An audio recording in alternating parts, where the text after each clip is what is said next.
محمد وآله وصحبه أجمعين أما بعد أعوذ بالله من الشيطان الرجيم بسم الله الرحمن الرحيم واعتصموا بحبل الله جميعا ولا تفرقوا مسائل کیسے بھی ہوں تا قیامت رہ نہیں سکتے، مسائل کیسے بھی ہوں تا قیامت رہ نہیں سکتے، یہ ظالم ظلم کی بن کر علامت رہ نہیں سکتے، جن کا عزم ہے کہ ہم کو چین سے جینے نہیں دیں گے، وہ جان لیں کہ خود بھی سلامت رہ نہیں سکتے۔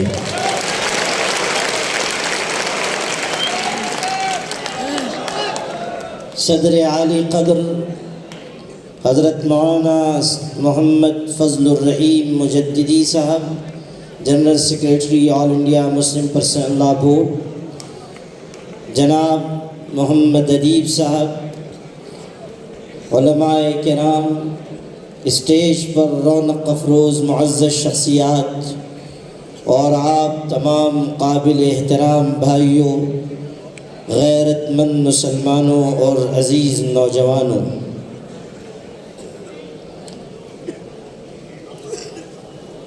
سب سے پہلی اور بنیادی بات جو مجھے آپ سے عرض کرنی ہے وہ یہ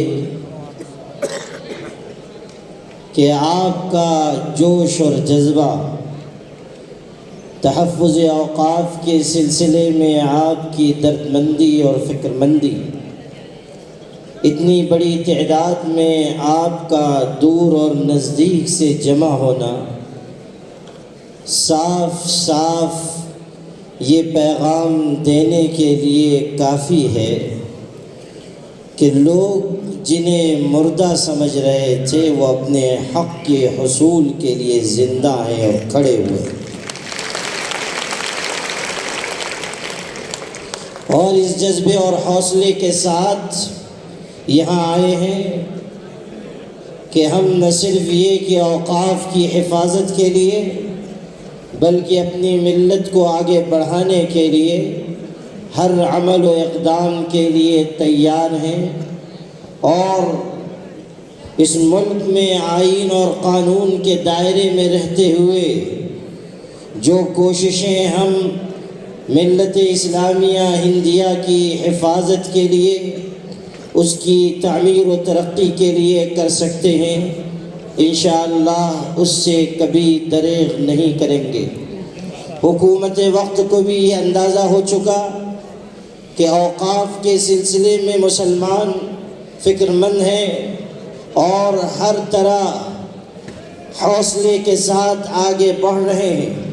جب آل انڈیا مسلم پرسنل لا بورڈ نے یہ آواز لگائی کہ تحفظ اوقاف کے لیے جوائنٹ پارلیمانی کمیٹی کو بڑے پیمانے پر جواب دینا ہے اور ای میل کے ذریعے اپنی رائے حکومت پر، جے پی سی پر واضح کرنی ہے، اور اس کے لیے دورانیہ صرف 15 دن کا دیا گیا، اس میں سے بھی صرف 13 دن مسلمانوں کو ملے، لیکن آپ اس حقیقت کو احساس شکر کے ساتھ سنیے کہ آل انڈیا مسلم پرسنل لا بورڈ کی ایک آواز پر 4.25 کروڑ مسلمانوں نے وقف کی حفاظت کے لیے اور وقف امینڈمنٹ بل کی مخالفت کے لیے ای میل کیا، اور یہ واضح کر دیا کہ کچھ دیر کے لیے ہم سو تو سکتے ہیں، مردہ نہیں ہو سکتے، ہمارے اندر زندگی ہے اور تازگی ہے،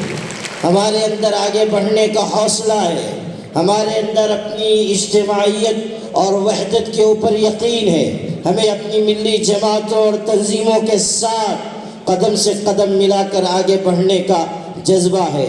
ہمیشہ یاد رکھیے کہ مشکل حالات ہی میں قوموں کی آزمائش ہوتی ہے، ان کا امتحان لیا جاتا ہے۔